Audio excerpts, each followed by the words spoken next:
Hey, we are back with another episode of the Viral Nation. This is going to be our Anaheim 1 episode, January 6th, the night before January 7th, night before Saturday, night before the Supercross coming up, where the entire 2023 season kicks off. We have spent the day at the track today, talking to our riders. We got a chance to talk with Tristan Lane. We got a chance to talk with Logan Karnow and Fierro. We got a chance to walk around, check out some of the sights and sounds of Anaheim 1 as we got things going. Started out early this morning. We flew in yesterday, got a hotel, got up this morning, headed out to the track. Huge line to get our credentials and get everything ready to go. But once we got all that done, it was actually a pretty simple process. Got into the track. We walked around, found Tristan, talked with Tristan first, got a chance to meet him and his mechanic, had a chance to do a quick interview with him, which we're going to play here in just a moment. And then after that, we headed over to go see Logan Karnow. Once we got done with the Karnow, we ran around looking for Fierro, and then we came back and handed out all the goggles and did interviews and stuff like that. One of the things that I find so interesting about A1 is that there's so much that goes into this round. It's the first round of the year. Every major magazine is here. Every major manufacturer is here. Every major brand is trying to be here. And it really sets the tone for the year. And, Feld has done a really good job with promoting the sport, getting it to grow. Pace did it way back in the day, and then from there went to Clear Channel, and now Feld had it for quite a few years. But the chaos that ensues for round one is always tough, and I feel for the staff because there is a lot going on. Everybody wants to get their credentials. Everybody wants to get extra passes. But I'll tell you, if it's not for the privateers and the smaller teams, there wouldn't be a Supercross, right? Now, granted, the 450 class here, I think there's like 12 factory riders, right? That means there's going to be factory riders outside the top 10 that didn't crash, that are just going to race their way to an 11th or a 12th place. That in itself is pretty damn amazing, right? The depth in that class. And that's what you want. I mean, you got past champions, you have regional champions, that 450 class is legit beyond legit. And it's going to be an amazing 2023 season. But still, I'll tell you, the hardest part about Supercross sometimes isn't the racing. It's all the other things that goes into either running a team or have a privateer program.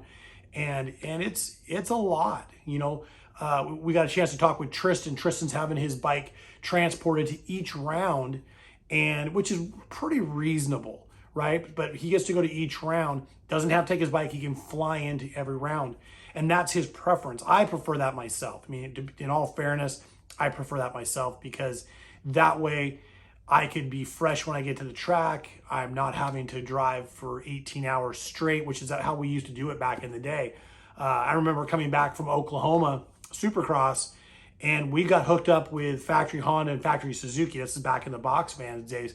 And we're 85, 90 miles an hour in the open desert driving, and I'm just nodding off, trying to keep up with these guys. And these guys are wide open. They never slow down. We ended up pulling off to the side of the freeway and slept for a couple hours, and then was woke up by a state patrol rapping on our window. That's tough. It's tough for a privateer to be able to compete. One, just talking about equipment, right? But two, you're talking about all of the logistics that goes into being at a race. It's not and then three, it's all the prep that has to go into that race day as well. And so, it's a 2 to 3 day event just to get into a Supercross. So, I just find that interesting. And of course, when you talk to the riders, they all kind of have the same sentiment. It's like, man, why couldn't it be easier? And I'm sure Feld has their reasons why they make it the way they do, probably insurance and some other stuff. But it's definitely frustrating, to say the least. But we got through, got our pit, got our credentials, got things ready to roll, and headed out. Got a chance to hook up and talk with Tristan Lane, learn a little bit more about Tristan. And let's take a quick break, and we're gonna hear from Tristan right now. We'll be right back.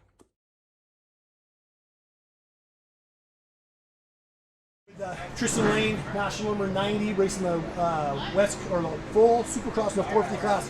Tristan, how you doing today? I'm doing well. How are you? I'm doing good. So tell us a little bit about your program that you got going on this year. It sounds like you're going to be riding all 31 rounds if you can. That's the plan. If all goes well, we'll be there. So what do you think of the new SMX format? You know, I think it's interesting. It's obviously, I think, it's beneficial for the sport, which is what matters most. You know, combining motocross and supercross is interesting. I never thought that would happen for sure, but now that it has, I'm stoked to be a part of it. And ultimately, I think it's just going to help the riders and the teams. And you know, if it can help make a little bit more money in the sport, I think that's great also. Right on. So tell us when did you, let's get a little bit about your background. So where did you grow up? Where did you start racing at? So I grew up in DeLand, Florida, in between Daytona and Orlando, and just grew up riding locally at tracks like PAX Tracks and Orlando MX. At the time it was called Bithlow, but yeah, I just started when I rode my first dirt bike at 7, started riding at 8, and then did my first race around 8 or 9, and from then on it's been kind of just wide open. So yeah, I started small and just riding locally, and then over the years it's just gotten better, and here we are racing Supercross. So did you do the amateur national thing, Loretta's and all that? Yeah, I have. I did Loretta Lynn's once, and my local race would be Minios. That was my national we would try and shoot for. It was just the most cost effective, obviously, being only a couple hours from where we live. So yeah, I did some of those, and you know, I would say I was like a top 5, top 10, you know, BA rider, and just kind of on that brink of being with the good guys, but just a little off. But obviously had very little support, and just did everything we could to get to these races. So it's a little bit more of an even playing field once you're racing to the pro level. Some would say it's not, but once you're in the 450 class, you can only have so fast of a bike, right? So yeah, we're trying. We're just trying to get up there. So tell us, who was one of your favorite local riders? Now, we always hear about the pro riders, but who was the local guys you were coming up that kind of made you really want to go pro and be a pro rider? It's a great question. So I have 2 people that just came to mind. First off, the Gerke family, Matt Gerke and Kyle Gerke. They were my inspiration, I'd say, because they actually coached me when I was younger, and I grew up only 10 or 15 minutes from their house in Lake Helen. So I'd watch those guys, and as you know, Matt, he won a race. He was a great guy, I mean, top 5, you know, racer at times, podiums, all that stuff. So for me, being a kid that just was complete beginner, didn't even understand racing, I thought of him as like a god. Like, he was so good. And then another guy that comes to mind is Justin Starling. He's still, actually, we race each other now, which is pretty funny. He grew up down the street from me, so I'd go watch him, and he was such a good amateur.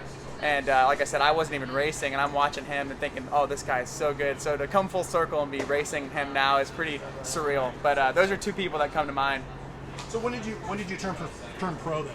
So in 2017, I did my first pro race, I want to say, but I only did an outdoor. So I got my outdoor license, and I would just dabble with like 1 or 2 nationals a year. I would drive to Southwick with my best friend in his van, and we'd go just get our feet wet and race. But I didn't really start racing until 2020 or 2021 was when I really got and did the seasons, you know, the full series. So this past year in 2022 was my first time racing Supercross and motocross. So technically, I consider myself still pretty green at it, even though in 2017 I did race professionally. But yeah, it depends on your definition of going pro. Well, excellent. So give us some of your highlights from your 22 season. And what was one of your best finishes? So I'd say a highlight that comes to mind is getting a national number.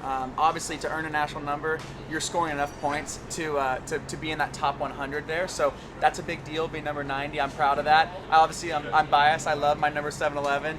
But I'm happy to see it go for a national number. I made 3 main events this past year in the Supercross 450 class, which I'm proud of also. And then outdoors, got a 16th at Paula in the second moto and 17th overall. Did 7 top 20s, I think, overall last year. So I'm pretty proud of that, but I'm hoping we can do better this year. Right on. You have any kind of training partners or anybody you train with other than just yourself? So in California here, I ride with Max Sanford, who's another fellow privateer. We do some riding together, and pretty much just with everyone at the local track. There's really no one I train with in particular, but I try my best to go and ride with as many people as I can. But every day riding out here in California, there's tons of people, so I have plenty of fast guys to watch. So this year you moved over to the Viral brand goggles. Tell us a little bit about the Viral brand goggles. Yeah, it's a great company and a great goggle. I've seen it around for a long time. I have some people back home that were wearing it, so I kind of knew it was a good goggle already. But getting to meet Scott, and he sent me some goggles to try. I liked them immediately, and I'm pretty like biased in the sense of I'm very particular with goggles. So I was a little skeptical at first, but he proved me that these things are awesome, and I love them, and I think I look really good wearing them. So so far I'm really happy with them. Right on. So Anaheim 1. Your first time in Anaheim? Yeah, first time. So tell us a little bit about getting here and getting your experience here at Anaheim 1. That's up to going through tech and doing all that stuff. Yeah, it's pretty crazy. Like, so Supercross, the flow of it is you get in a flow the more you do. So it kind of becomes clockwork. You get here on a Friday, and then you do your tech, and then Saturday you get to the track, do track walk, do your practices, and then you're just kind of chilling before the night show. But Anaheim 1 is different. This one has a lot of hype behind it, and for a kid from DeLand, Florida, to be here is just surreal to me. So I'm trying to just have fun and really no expectations other than just try my best. So if I come out of here healthy and I tried my best, I think it'll be a win for me. Want to give us a quick rundown of some of the guys that are helping you get here today? Yeah, absolutely. So first and foremost, thank you, Fierro brand. I'm really stoked to be wearing the goggles and be looking for me. I'll have some cool stuff this year. Donald Davis with Silverback Racing has been huge for me. American Recycling Center, they're also making this all happen for me. I've got a lot of great sponsors also, like FXR and Motion Pro, and Dunlop, Mika Metals. Shoot, I'm forgetting, I know somebody, but a lot of people that step up for me. Dex Tech from Florida, and I really appreciate all of you guys helping make this happen. Don't forget about Austin. Yes, Austin with C Concepts, big guy. I love that guy. Yes, we need him. Another viral guy. That's right, Team Viral. All right, man. Anything else you want to, any words of wisdom you want to give to the kids coming up behind you? Yeah, just stick with it if you really love it. It's definitely not easy, but nothing in life worth having is. So if you love it, keep trying, and I promise you, if I can make it to this level, you definitely can too, because there was a lot of things that were stacked against me coming up. So I hope that you all stick with your dreams and see where it goes. Thanks, man. Thank you. Hey, pretty awesome learning about Tristan and his race. Make sure you follow him on his social media. You can find him at Tristan Lane 711 and give him a like, follow along, give him a little heads, little thumbs up. Tell him you heard him on our podcast, because I know there's 13, maybe 14 of you now listening, and that would be absolutely awesome. We really, really appreciate that. As we leave Tristan, we went over and headed over to Logan Karnow's place. Logan's now, he's the other side of this equation. You got Tristan having his bike transferred, flying in, doing all that stuff. And then you got Logan. He's got his race van, has his own full setup, has his deal. Matter of fact, tomorrow, if you're at A1, make sure you stop by and see Logan. I'm not sure. I will put the times out a little bit later, but don't forget to go check out Logan, because him and Ronnie Mack are going to be signing autographs tomorrow. It should be a very, very cool event. Out of control, I'm sure, but very, very cool. So make sure you head over to Logan Karnow's Instagram page, and his you could go to his OnlyFans page if you have that deal going on, or you could go over to his I believe he's got a TikTok account as well, and he will be going live tomorrow with all the chaos, and I will be there as well, and we'll probably do the same thing, probably go live as well with us if we can. Problem with going live on race day is typically the fact that there's so many people with phones and so many people trying to use the Wi-Fi that they have here that it's just super slow. So, but we'll see what happens. We will try tomorrow and see kind of how it all works out. Definitely in the morning before it gets too busy, we will come to you with some live stuff for sure. Coming up next, we are going to take a quick talk to Logan Karnow, learn a little about Logan, his program, and how he got to where he is today. We'll be right back, right after this interview.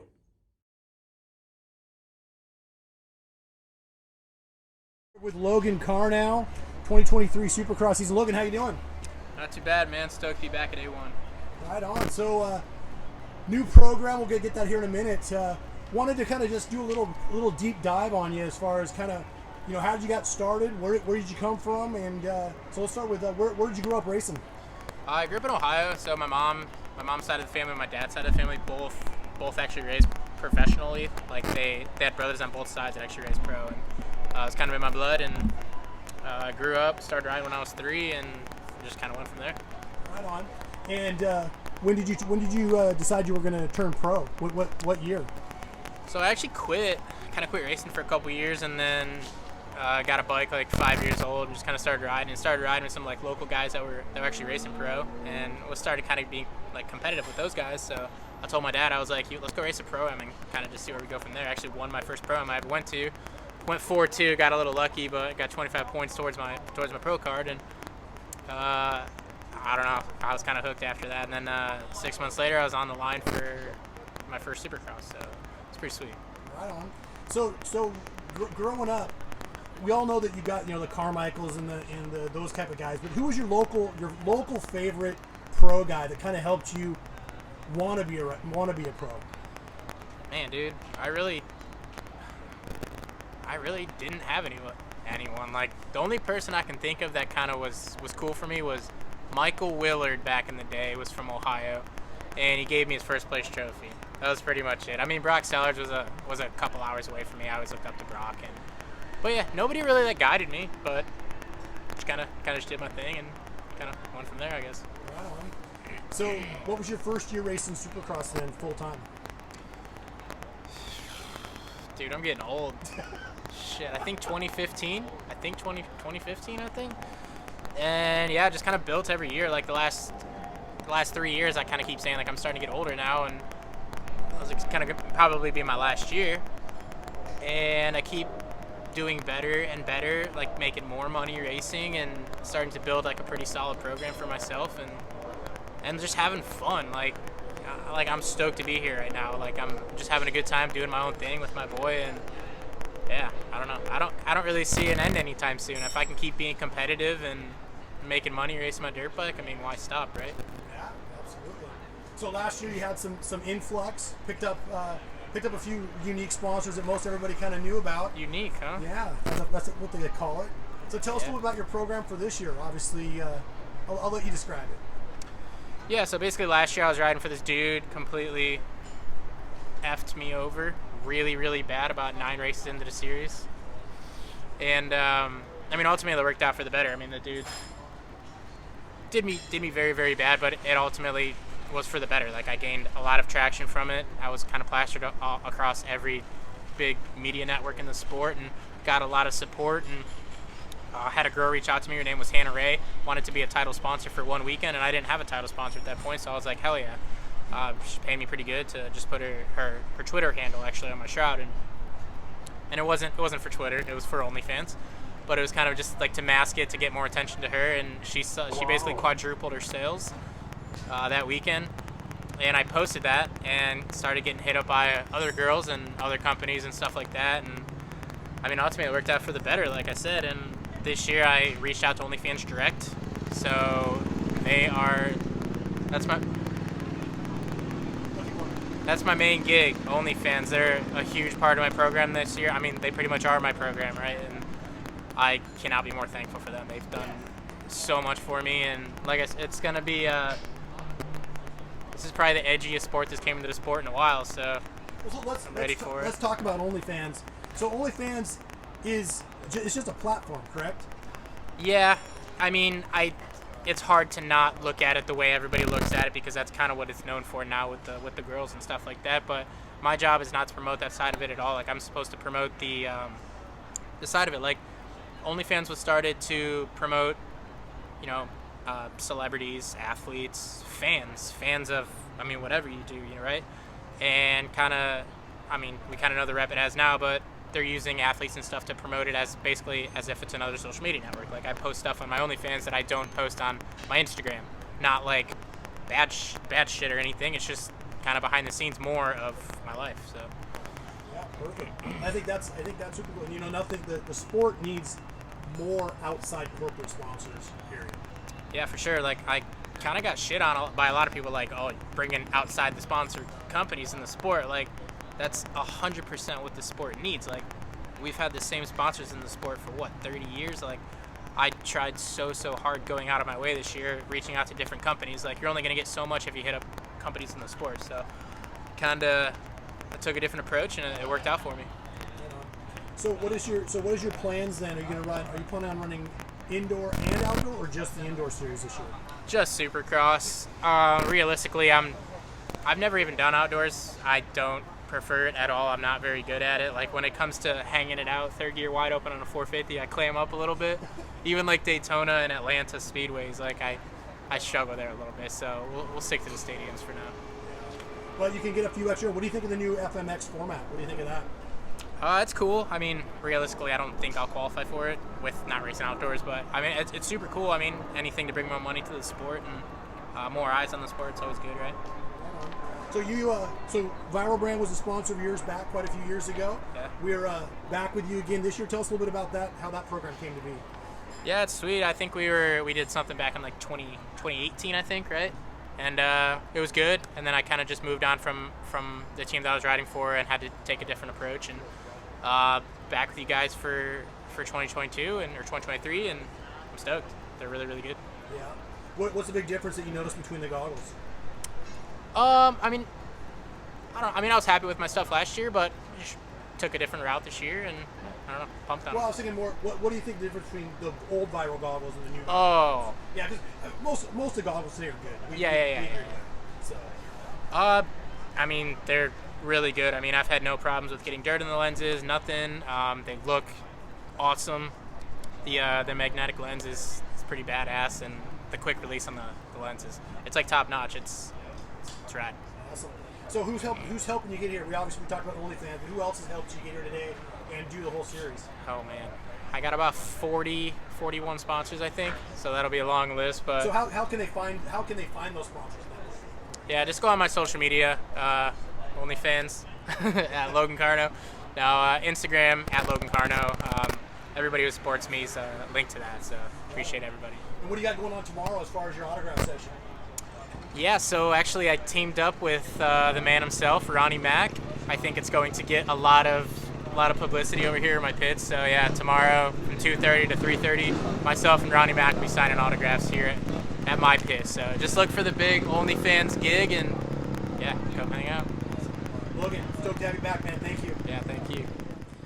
All right, so Logan, what a program, right? And remember, OnlyFans isn't just for the girl side of things, right? Only follow Logan, get an owner's OnlyFans account, follow Logan, get all his behind the scenes stuff that he doesn't post on his typical social. You know, that's really what the platform wants to do. It wants to grow, not just be a one-sided platform. You know, if you're on Twitter, you know that there's a lot of crazy stuff on Twitter as well, and it doesn't have the stigma that OnlyFans has, and OnlyFans is working to have the business side of it as well. So head over to Logan's page and get it hooked up. So after that, now we're going to head over to meet with Trey Fierro. Now Trey, he's the other side of this thing. Him and his dad are out of a motorhome, and his family and his girlfriend and everything are there. They are making their rounds, and they're going to follow the series, stay in their motorhome.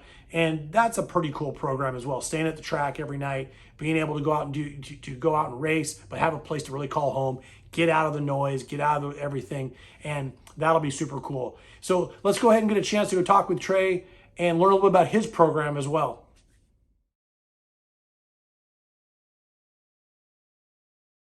All right, so hey, we are here with Trey Fierro, racing the 2023 Anaheim 1. Trey, how you doing? Doing great. Yeah, I just finished getting a little photo shoot done. I think we're about to start sound testing right now, and yeah, got waiting for the pits to get here a little bit later tonight, and everything should be ready for tomorrow. Sweet. So tell us a little bit about where are you from? Where did you start racing? Let's start with where are you from? Yeah, I'm just from El Paso, Texas, right on the border of Mexico. I started racing when I was 3 years old. Yeah, my dad basically got me in to quads. Actually, he put me on a Suzuki four-wheeler when I was about 3 years old, and he right away, once he got a little bit further into the sport, knew there was not as big as a future in quads as there is for dirt bikes. So he threw me on a dirt bike, and basically just told me to go faster every time. And I guess the love of the sport, took me where we're at today. And obviously my parents and everybody who supported me, they've played a big role in that. Right on. So did you race amateurs there in El Paso then? Yeah, I raced amateurs. I did all the amateur nationals, all that stuff. And once I was about maybe 15 about 15 years old, I started going to Mexico to go race for Factory KTM down there. And I'm the 5-time Mexican National MX2 champ. And we've been racing in the U.S. and Mexico ever since I turned professional, and yeah, it's been about maybe this will be my 3rd year being a pro. So. Right on. So locally, who was a local hero? We all know about the factory guys, but yeah. As a local guy, who did you look up to as you were growing up? Man, the list is actually long, but I think I could start with probably Shadoni was one of the first guys who I thought was super talented on the motorcycle. Another guy was Vance Wolford, another local guy from New Mexico, and yeah, mostly those guys were the 2 guys that kind of paved the road for me. But I was really those were one of the 2 my big idols when they're growing up. So last year you raced quite a bit last year. How was last year's season? Last year was actually my best season so far. I made it into 2 main events in Supercross and Anaheim 3 in Seattle, and I was making it into nitros consistently. And yeah, I did a few outdoors, maybe like 3. I didn't make it in one of them, I think, and I made it in 2. And yeah, they were all pretty good. I'm excited. I was happy to get through the year healthy, just because how intense this racing is. So just to be healthy every year is a big blessing for me. So have you raced A1 before? I did A1 last year, and so this will be my 2nd time. Yeah. What do you think of the whole pageantry of A1 and all getting the whole series ready to go? Man, this is what I live for. This is everything I looked up forward to growing up. So it was mostly a dream come true for me to be part of the show. I always came here. I've came here before as a spectator, and it's just like all you do is just look at all the bikes, all the shiny plastics, all the new kits, and you just want to be part of it. So it's cool to finally be in the show. Right on. So tell us about last year's couple of main events. So what was the Seattle round like, and how did you make it right out of your qualifier, LCQ? How did that go? Yeah, the Seattle round was actually tougher, I think, and I felt a little bit more earned than the Anaheim 3 round, just because the Anaheim 3 round I qualified straight through the heat, but it was like 3 dudes that fell like right on the last lap, so I kind of got in and I didn't even know I had made it in. And so once I got off the track, they told me like, "Hey, you're in." I was like in shock. So, but the second time, I in Seattle, I had to go through the LCQ to make it. I had to push myself into 2nd place, and that one felt more. I felt more that I earned that one than the Anaheim 3-1. Perfect. So 2023, you've been training here in the SoCal a little bit. Tell us about how that's been going. Yeah, it's been going great. I've been out here since the beginning of December, and I actually had a couple crashes where I hurt my shoulder one time and I hurt my wrist another time. So that kind of took a few, maybe like 3 or 4 days out of my training. But other than that, I did get about maybe like 19 days on the bike on the Supercross track. So that was a big help. Last year I was in Dallas preparing for Supercross, and I came like a week before Supercross to California, and it was a big change from the different types of tracks. But this time I feel I have a little bit more, preparation coming into Anaheim 1. So this year you switched over to the Viral brand. You're on Team Viral brand for 2023. How did that happen? Yeah, I was actually, I think I was training that day, and out of nowhere I just get I was checking my messaging, and I see a mess from Viral brand goggles and saying how like they would like to work with me, and I've heard them before, so I knew they were good goggles. And also I told me, hey, that's fine.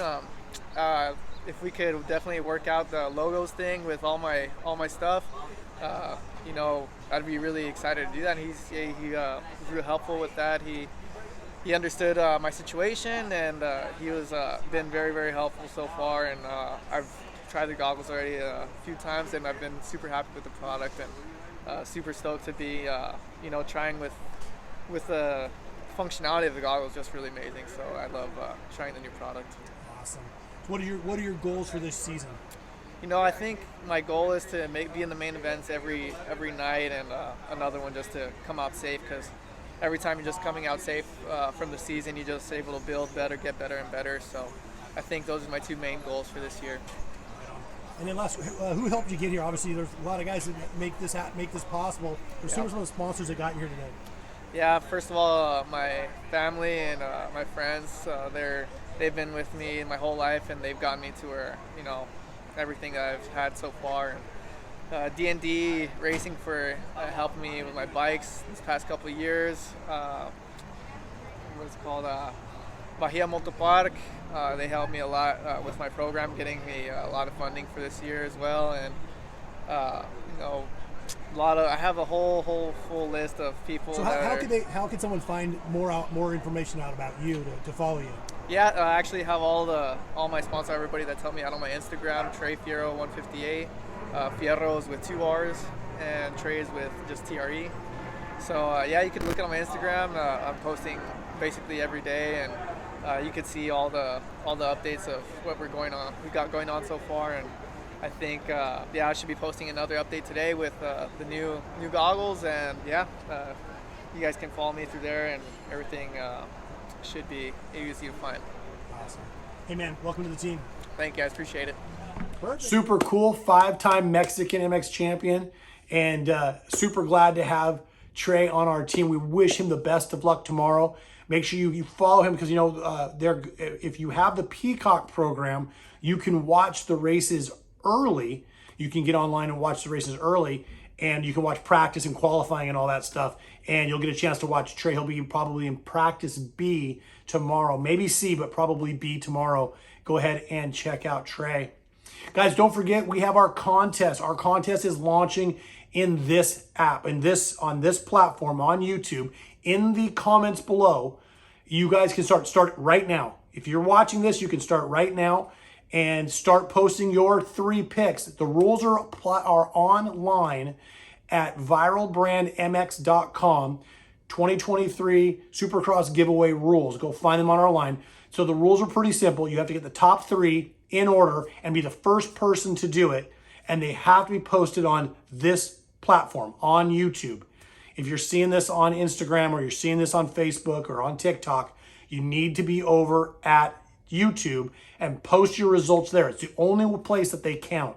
Once this thing starts, which is right now, it will end at the start of the first heat race. We're going to turn off we're not going to turn off the comments, but we're going to turn off the ability to vote anymore. And you are done at that point, and then we will pick our winner at the end of the round. Top 3 in the 450 in order, first, second, third. Top 3 in the 250, first, second, third. This week's prize is a Signature Series Plus goggle. We will be sending your way if you win. If you don't win, we're going to roll that over to next week. So make sure that you get signed up. We're going to thank, we're not doing any opening music this time. We are kind of on location down here in our hotel room in Anaheim, Fullerton. And we are going to be back next week in the studio. We want to thank each and every one of you. Do not forget to subscribe to our channel. Oh, that's right. Let me back up a second. For the contest, you have to have subscribed to the YouTube channel, liked our Facebook, liked our Instagram, and you need to share the Viral Nation video with 3 of your friends. That's it. It's very simple to do. Non-intrusive, share it on your page, and share it with 3 friends. If you do that and you win 1 set of goggles. If you don't win, we roll that goggle over to the next week, and you can win 2 pairs at round 2. If we have no winner, you can win 3 pairs at round 3, 4 pairs at round 4 if we still don't have a winner, 5 pairs at round 6, and so on, right? So make sure that you guys get that taken care of. We are excited to be back with another episode of the Viral Nation. This is the Anaheim 1 episode. We will see you next week in the studio. Same bat time, same bat station. Thanks for being part of the Viral Nation.